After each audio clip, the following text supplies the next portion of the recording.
Alrighty, so I know that I'm pretty much an entire day late, but you know, tomorrow's literally Thanksgiving, and I had some stuff that I needed to do today.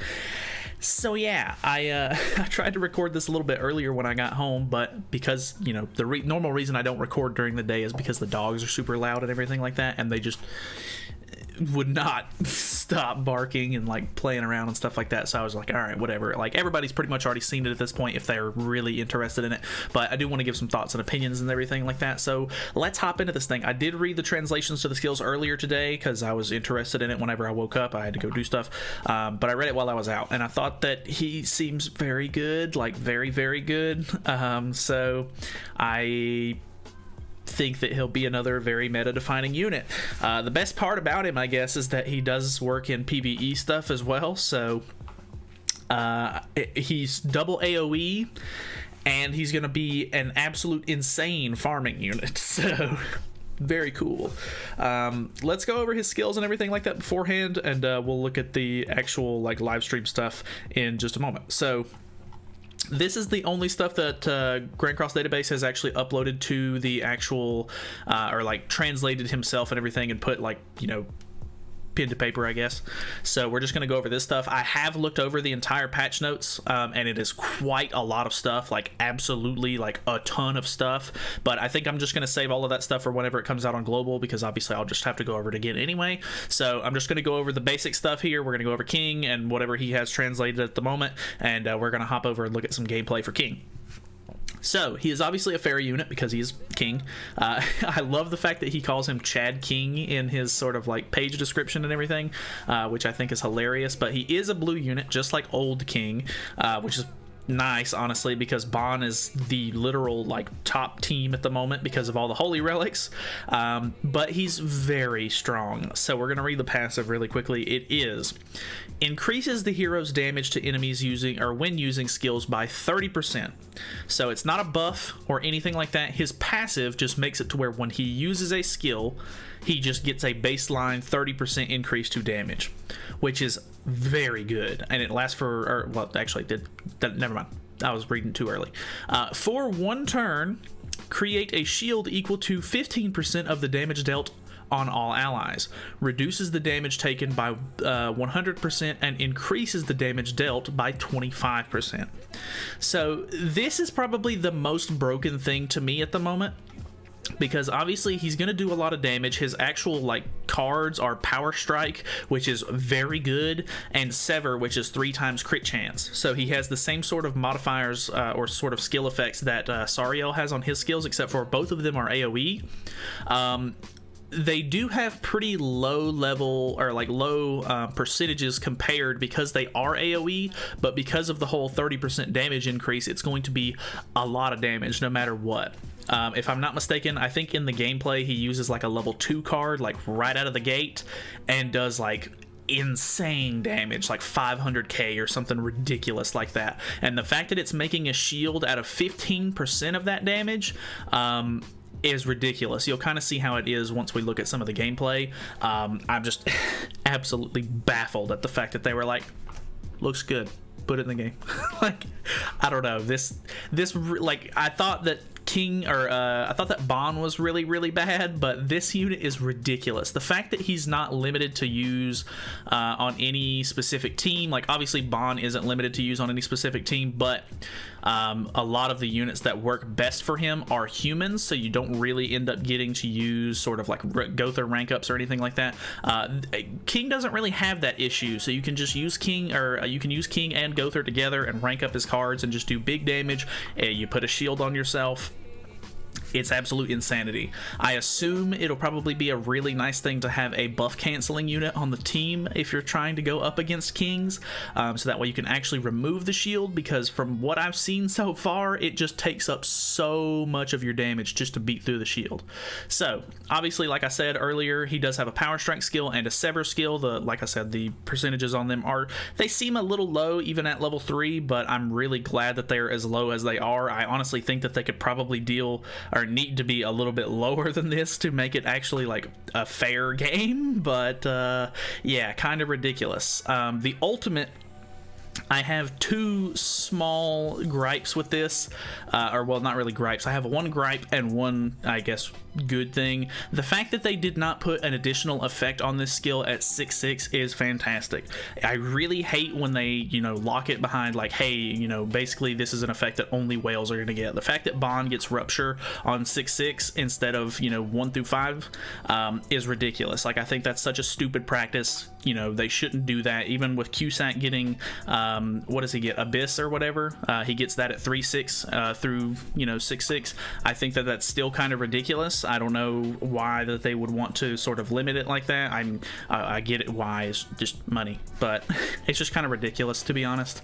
But reading over the actual skill itself is cancels debuffs on allies and buffs on enemies, and for every buff canceled on the enemy, increases damage received by 2% for 1 turn. So I don't know why it's worded like this specifically. I'm assuming it's because of the way that they have it written and the way he translated it, but it's not saying he takes more damage. It's saying that you cancel the bad debuffs on your team, and then you cancel the good buffs on their team, and for every buff canceled, you deal an additional 2% damage to the enemy for 1 turn. So you can pop his ult and then any of your other cards, and you'll still end up getting those, from my understanding.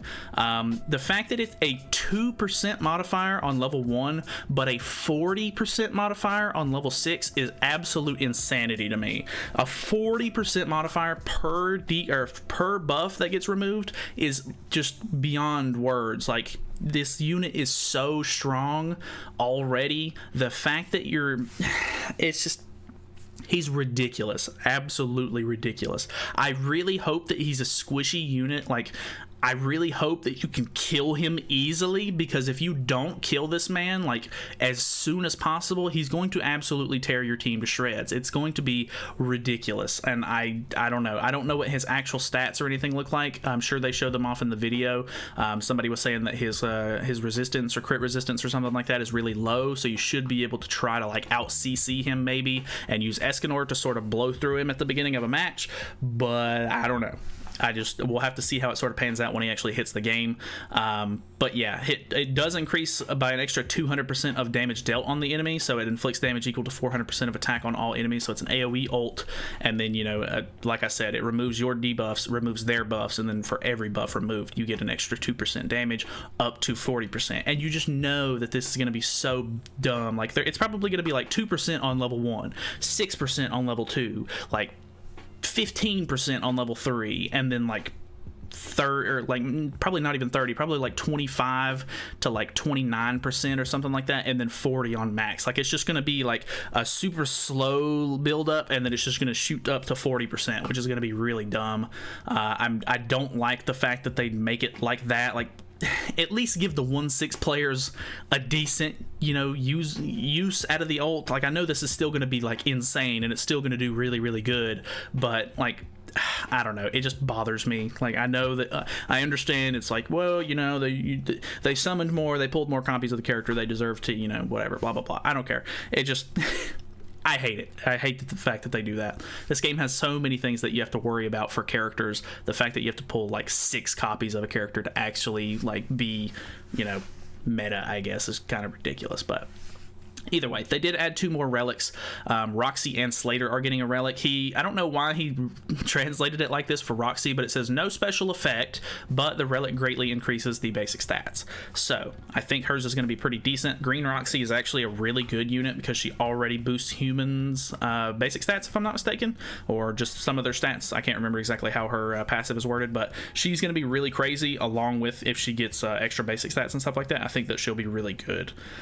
Slater is when the hero uses a skill and he crits, he increases the hero's attack by 15%, stacks up to 5 times. So my biggest problem with this is that Slater suffers from really low base stats because his actual unit itself came out a really long time ago when the game launched. So the stats on all of the Slater units are really bad. So I don't necessarily think that this attack increase is going to make him all that useful, but I don't know, it could be cool. I think that his relic might look really cool because he has all these like really big swords and stuff, so that's pretty neat. I don't know, we'll have to see what it looks like actually when it comes out. There are going to be special missions. You're going to be able to get a full multi's worth of tickets which is really nice. And if you've been keeping up with JP in Korea, during this past week, they actually got a banner that you get free summons on. They're giving like free tickets to summon on the banner, and for each pull or every other pull or something like that, you basically can get more tickets to summon on this banner as well. So they're making this out to be like a really big festival. Like they already have like the banner lineup, and the banner itself has a lot of really good units on it, which is really, really good. I'm just interested to see what the rates are. They don't have the rates listed yet, and I'm wanting to see if King is rated up or not compared to the other units. So I'm just interested to see a little bit more of the extended patch notes, I guess, or extended information, whatever it comes out to the game. But yeah, all you got to do is do a pull on the pull on the banner, or just pull. I'm pretty sure it just requires you to summon a character in general. You don't have to do it on a specific banner or anything like that. Clear Fort Solgris 3 times, clear event bosses 5 times, play Valenti's event 10 times, which is a new event that they're doing for this specific festival. So you'll see that whenever it comes out, and then use 10 skip tickets, which is all pretty easy. Plus you get another one of these full awakening tokens, and when I was looking in the actual patch notes, they are making it to where you can craft these tokens by using awakening materials and stuff like that, which is really nice because that'll save a little bit of time as far as, like, you know, having to awaken your characters every time you pull one. So moving to the actual live stream itself, we already know what his skills and everything does because we just went over that. I really like a lot of his outfits. His outfits actually look super, super cool to me. He has like the homage to the original like King outfit, which I think is pretty cool. Obviously, he's a lot like taller and sort of like manly in this form, which is why I guess they called him Chad King in the the Grand Cross database. But yeah, I think that this is a really cool like just outfit as a sort of a nod to the original King. This middle outfit is absolute perfection. I don't know what it is about outfits like this, but it reminds me of like when you're playing through an RPG game and you get to the desert area and you're going through and they give you sort of like this sort of looking armor. He has like the scimitar looking spear. It just, I will use this outfit till the end of time. I don't care what kind of crazy seasonal outfits he ends up getting in the future, because I'm sure they'll give him one. This outfit will be the one, unless they just absolutely come out with something that matches my perfect ideals or something. I don't know, but this outfit is fantastic. I think this is the one that they end up using in this actual live stream during the showcase. I'm not as big of a fan of it. I think some of it's kind of cool, but I don't know. I don't like the hat on him, and just, I don't know, some of it's a little bit weird, like over the top, sort of edgy looking to me. But yeah, the actual gameplay itself, let's hop in and see a little bit of gameplay, because they go against the Bond team here, which is I guess a good showcase, because technically Bond is like the top team that people are using on JP in Korea at the moment. Like they're always in like the top 10 or whatever. So I guess it, you know, makes sense that they would want to show it against the top team. So he has 306k, which is, you know, understandable. You know, I think that with the characters he has on the team, so he has Gother, and he's using Kyo, which is kind of interesting. But the fact that he can run Gother with King is ridiculous. So he's using a level, both of his skills at level 2 here.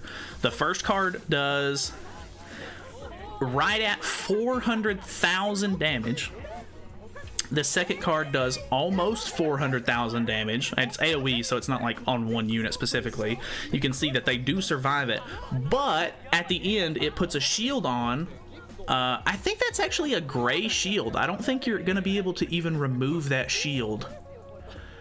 Oh my god, dude, he's gonna be absolutely ridiculous. I don't know why they keep making these units that are just absolute insanity. Like, it's hype, it really is. Like, people are gonna be like, oh my god, I gotta have him, and I think that's why they make them like this, but it's just gonna throw the meta off so bad. Alright, so he's got the gold card here. He does 842,000 damage on a gold card. That's absolute insanity. A little bit later on, they do a rematch, and I'm pretty sure this is the one where he gets Bond's ultimate in this match, and you'll be able to see how it works a little bit. So I'm pretty sure the Gother's Relic is a gray buff as well, which is kind of nice, so you can't remove it. So you can see he's just moving around cards to get Bond's ultimate here. And now with Bond's ult, you're gonna see, this is absolutely ridiculous, but he moves his cards around, he gets King's ult as well, but he uses the gold card And I think he uses the other card. No, he just moves a card. Okay, so he uses this gold card. Boom, boom, boom. It does 1 million damage, and it puts up a shield with 15% of that on all of his allies.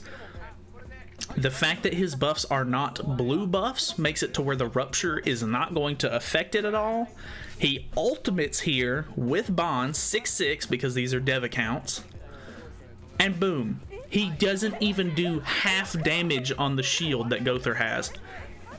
This is like, I don't know what they're thinking with some of these units, man. These things are ridiculous. Like, I'm so glad that I do not play PvP as seriously as some of the other players do in this game, because I would be so fed up with the meta by now. Like, I don't know. I want to say nice things about this game, but they make it really hard sometimes. I don't think there's anything else super crazy that they go over here. They do say that it's a 4% banner. I don't know that they actually show any sort of additional info there, though. These are the characters that did win the vote, though, the typical 3 sort of units. And if I'm not mistaken, for the 2.5-year anniversary that they're doing, I think that they're giving out through the events, you're going to be able to get outfits for a lot of these festival units. I know that the one Escanor is getting like a tuxedo sort of deal, along with you're going to be able to get the sort of Power Ranger outfits for Lostvayne Meliodas, and for the one Escanor, if you haven't got those already. I'm pretty sure Bon is getting a new outfit as well. I guess they're supposed to be like fancy attire sort of like outfits. I know that Meliodas is getting one. I don't know if it's going to be for Lostvayne specifically, or if it's going to fit all Meliodases, or like whatever the case may be, but I guess they're just like limited, like celebratory sort of outfits that you're going to get. So that's pretty cool. They're all UR from my understanding, so that's a free outfit that you get for some of these characters if you don't already own all of the outfits for them, which you most likely do if you are investing into your festival units. But the only other thing that I really have to note is that the banner itself, once you hit the 900 mileage, I'm pretty sure it said on their on the dev note, or not dev notes, on the patch notes, that you're going to be able to choose between King and Bon, which is pretty interesting. So if you end up getting super lucky, I guess, and you pull a bunch of Kings, you'll be able to go for extra copies of Bon if you really need to at the 900 mark, which is kind of cool. So I don't know. Obviously, he's a huge counter to Bon. So I think even if you have been grinding out tons and tons of holy relics and stuff like that, and really like hammering into the Bon team, making it as good as you can get, like if you have Bon's relic and Arthur's relic and Twiggo's relic and whatever, I honestly still think that this man is going to absolutely destroy that team. It's so ridiculous. He seems so overpowered. It's kind of ridiculous to me. They also have this sort of thing as well. I don't know exactly what this is, but it looked like some sort of like triple game mode thing. It almost reminds me of Brawl, but I don't think that it's Brawl. It looks a lot like Brawl, and it definitely could be, but the fact that it's like a whole new venue and stuff like that, I don't know. There's just a whole bunch of different stuff that they showed off during this live stream. These are some of the outfits that you're actually going to get. That's definitely the one for Melee. I didn't see anywhere that you're going to get this one for Goddess Liz, but it could be in one of the events. I just maybe didn't glanced over it or didn't see it or something like that. But yeah, there's tons of stuff in this new update.